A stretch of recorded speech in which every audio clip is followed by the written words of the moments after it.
राजा रामचंद्र भगवान की जय। अयोध्या नाथ की जय। सीतानाथ की जय। जय जय श्री राधे। भक्तों, राम नाम की महिमा है। रा जो इसमें अंक आ रहे हैं 2.5, एक तो रा आता है और एक आता है उसके आगे डंडा और फिर माँ। ये रा जो है ये बीज मंत्र है अग्नि का। राम का अर्थ बताया जा रहा है आपको। रा जो है बीज मंत्र है अग्नि का, तो र बोलेंगे तो अग्नि का काम होता है जलाना, और उसके बाद आता है डंडा रा। ये बीज मंत्र है सूर्य का। और सूर्य का काम होता है प्रकाश देना।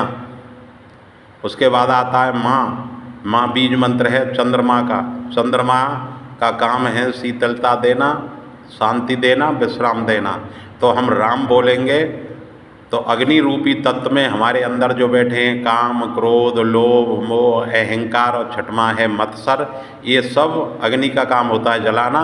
तो अग्नि रूपी जो तत्व है ये काम, क्रोध, लोभ, मोह को जला के भस्म कर देगा। उसके बाद भक्ति जग जाएगी, प्रकाश होगा। सूर्य का काम है प्रकाश देना। फिर भक्ति का चारों तरफ प्रकाश होगा, और प्रकाश जब हो जाएगा तो फिर आता है माँ का अर्थ है शीतलता देना और विश्राम देना। तो ये सब से शांति मिल जाएगी। राम कहने से काम, क्रोध, लोभ, मोह, अहंकार, मत्सर ये सब भस्म होते हैं। भक्ति का फिर चारों तरफ प्रकाश होता है, और फिर चंद्रमा का काम होता है शांति, शीतलता और विश्राम देना। इसलिए राम कहने में शांति मिलेगी, सुख मिलेगा। राम राम कहे राम कहे राम, राम कहे राम, तन पर हर रघुबर बरय राव गए सुरधाम। एक बार राम बोले से ही जन्म जन्मांतर के पाप नष्ट हो जाते हैं, और बार बार यदि आप राम बोलेंगे, मेरे प्रभु का, सीतानाथ का नाम लेंगे, तो आपके सारे पाप जल करके भस्म हो जाएंगे। इसलिए राम बोलना बहुत ही जरूरी है हमारे सनातन धर्म में। पूर्ण ब्रह्म राम। बोलिए राजा रामचंद्र भगवान की जय। अयोध्या नाथ की जय। सीता जी का अर्थ होता है शांति, सीता जी का अर्थ है भक्ति, राम जी का अर्थ है ज्ञान, और लक्ष्मण जी का अर्थ है वैराग्य।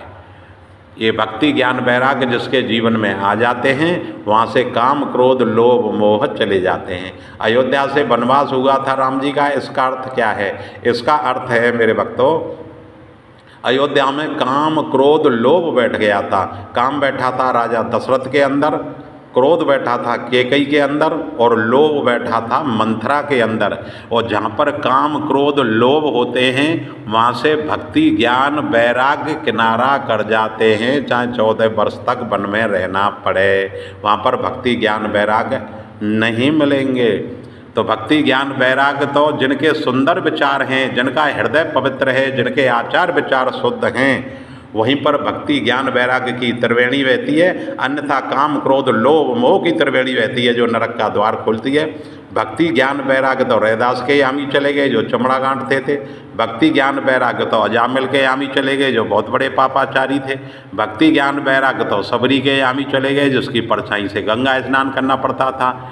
तो भगवान कह रहे हैं, मुझे तो वो अतिशय प्रिय लगता है जो मेरा भजन करता है। तो मनुष्य शरीर मिला है भगवान का भजन करने के लिए। ये भोगों के भोगने के लिए नहीं मिला है, ये योग के लिए मिला है, भोग के लिए नहीं मिला है। अमरदास बावरा की तरफ से सबको जय श्री राम, नमो नारायण, राधे राधे। नमः पार्वती पते हर हर हर महादेव। सर्वे भवन्तु सुखिनः, सर्वे सन्तु निरामया, सर्वे भद्राणि पश्यन्तु, मा कश्चित् भाग भवेत्।